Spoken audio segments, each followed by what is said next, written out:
ओम नमः शिवाय। नमस्कार दोस्तों, स्वागत है आप सभी का आपके अपने यूट्यूब चैनल खुशहाल ज़िंदगी में। दोस्तों, श्रावण महीने का आरंभ 22 जुलाई दिन सोमवार से हो रहा है और सावन का पहला सोमवार भी इसी दिन से हो रहा है।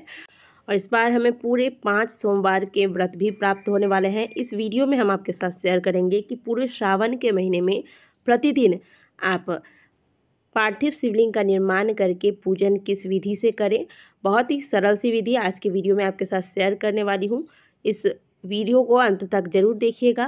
वीडियो अगर आपको अच्छी लगे तो वीडियो को लाइक जरूर कीजिएगा। पार्थिव शिवलिंग पूजन का महत्व पूरे श्रावण महीने में बहुत अधिक है। पार्थिव शिवलिंग जब आप निर्माण करते हैं तो इसमें जो मिट्टी के एक कण हैं, उस एक एक कण में शिव का वास होता है। और आप ये मत सोचिएगा कि एक शिवलिंग का ही आप मात्र पूजन कर रहे हैं।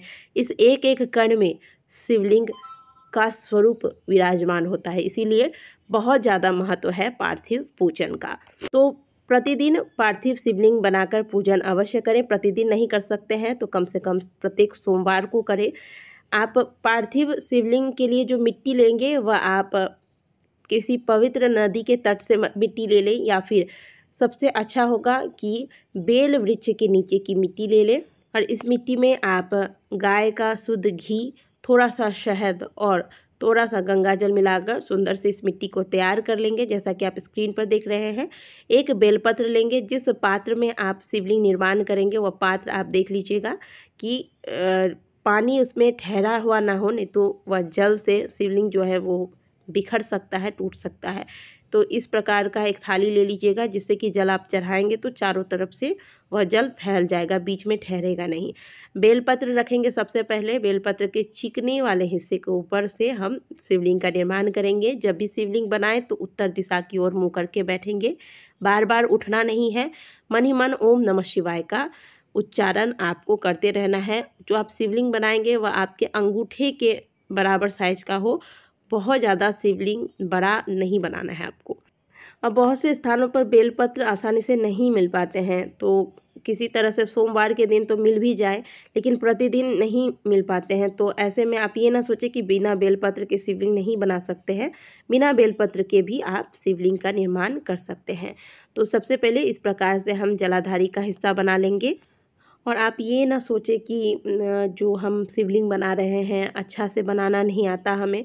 बिल्कुल जैसे आपसे बन पाता है आप वैसे शिवलिंग का निर्माण करें और भगवान भोलेनाथ का पूजन करें। लेकिन श्रावण के महीने में यदि आप किसी मनोकामना के साथ संकल्प लेकर पूरे श्रावण महीने में प्रतिदिन पार्थिव शिवलिंग का निर्माण करते हैं और विधि पूर्वक इसकी पूजा करके इसका विसर्जन करते हैं, तो आप यकीन मानिए आपकी मनोकामनाएं बहुत शीघ्र पूर्ण होती है। तो शिवलिंग बना लेंगे। इसके बाद छोटे छोटे से आप देख रहे हैं जैसे कि स्क्रीन पर इस प्रकार के 11 और छोटे छोटे से पिंडी बना लेने हैं हमें। और जैसे जैसे आप शिवलिंग बनाते जाएंगे वैसे वैसे इस पर आप अक्षत के दाने रखते जाएं, क्योंकि कहा जाता है कि शिवलिंग जब निर्माण होता है तो पार्थिव शिवलिंग पूजन का इतना विशेष महत्व है कि शिवलिंग के निर्माण होते ही वहाँ पे सभी देवी देवता प्रकट हो जाते हैं उनकी पूजा करके उनका फल प्राप्त करने के लिए। इसलिए जब आप अक्षत के दाने रख देते हैं तो यह शिवलिंग पूजित हो जाता है, फिर इसका फल किसी और को प्राप्त नहीं होता। सबसे पहले भगवान गणेश का ध्यान करके लाल रंग का एक पुष्प अर्पित कर दे। फिर माता पार्वती का स्मरण करें और एक लाल रंग का पुष्प उनका ध्यान करके यहाँ पर आपको रख देना है। यहाँ अलग से मैंने नहीं बनाया है। आप चाहे तो छोटी छोटी सी मिट्टी की पिंडी अलग से भी बना सकते हैं, पर मैंने यहाँ नहीं बनाया है। केवल ध्यान करके पुष्प अर्पित कर देंगे। इसके बाद सबसे पहले दूध, यदि आप प्रतिदिन गाय का कच्चा दूध से शिवलिंग पर, मैं प्रतिदिन पंचामृत नहीं बोल सकती हूँ क्योंकि प्रतिदिन हो नहीं पाता है। प्रतिदिन का समय यानी कि पूरे 30 दिन 31 दिन तक का समय बहुत लंबा हो जाता है। इस बीच में बहुत तरह की परेशानियाँ भी हो सकती हैं, सुबह को और भी बहुत काम होते हैं। तो गाय का कच्चा दूध यदि प्रतिदिन मिल जाए तो प्रतिदिन इससे आप पार्थिव शिवलिंग का अभिषेक करें। फिर जल में गंगा जल मिलाकर इससे अभिषेक करेंगे। इसके बाद हम बेलपत्र ले लेंगे। जो जितने बेलपत्र, यदि प्रतिदिन आप 5 या 7 बेलपत्र ले सकते हैं तो अच्छा है, नहीं तो कम से कम 1 बेलपत्र लें। इसे इस तरीके से सुंदर से पीले चंदन से इस पे टीका लगा दें, नहीं तो आप श्री राम भी लिख सकते हैं। बेलपत्र इस तरीके से आपको सजाकर फिर महादेव के शिवलिंग पर अर्पित करना है। पहले हम महादेव को अक्षत अर्पित करेंगे, इसके बाद भगवान को दुर्वा चढ़ाएंगे। दुर्वा देखिए इस प्रकार से मैं स्क्रीन पर चढ़ा रही हूँ, इसी प्रकार से आपको दुर्वा चढ़ाना है। भगवान को चावल के दाने यानी कि अखा चावल के दाने जिसे अक्षत कहते हैं, सफ़ेद वाले चावल के दाने अर्पित करने हैं। काला तिल अवश्य अर्पित कीजिएगा। इसके बाद अब महादेव को बेलपत्र चढ़ाएंगे। बेलपत्र भी बिल्कुल वैसे ही चढ़ाना है जैसे हमने दुर्वा अर्पित किया है। इसके अतिरिक्त भी यदि आपके पास समी के पत्ते हो जाते हैं तो समी के पत्ते भी महादेव को आप पूरे श्रावण महीने में प्रतिदिन अर्पित कर सकते हैं। महादेव को प्रतिदिन प्रयास कीजिएगा कि एक कणेल का पुष्प या फिर एक मंदार का पुष्प अर्पित करें। यहाँ मुझे अभी नहीं मिल पाया है, मैंने अपराजिता के पुष्प जो कि महादेव को अत्यंत प्रिय है ये पुष्प लिया है। आप ये पुष्प भी महादेव को अर्पित कर सकते हैं। अब महादेव को आप कोई भी ऋतुफल जो भी आपको प्राप्त हो जाए इस मौसम में वो ऋतुफल महादेव को अर्पित करें।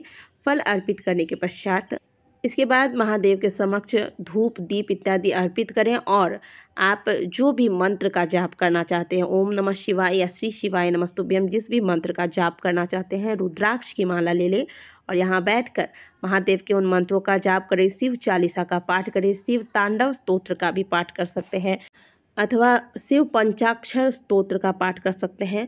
इनमें से जो भी पाठ जो भी जप इत्यादि आपको करना है, करने के पश्चात कर्पूर की बाती जलाकर महादेव की सुंदर तरीके से आरती करें और जब आपका आरती करना पूर्ण हो जाए, पूरा पूजा आप कर चुके हों, इसके बाद हाथ में थोड़ा सा जल लीजिएगा। जल लेकर आप 5 बार जहाँ आपने पूजन किया है शिवलिंग के ओर से 5 बार घुमाकर यह जल नीचे छोड़ देंगे।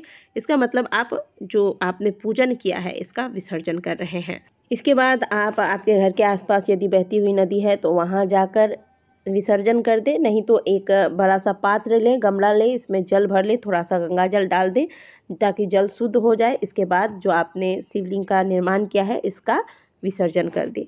तो दोस्तों ये थी पार्थिव शिवलिंग पूजन जो आप श्रावण महीने में प्रतिदिन करेंगे। इसकी बहुत ही सरल सी विधि, इस विधि से यदि आप प्रतिदिन श्रावण के महीने में महादेव की पूजा अर्चना करते हैं तो महादेव की कृपा से आपकी समस्त मनोकामनाएं पूर्ण होती हैं।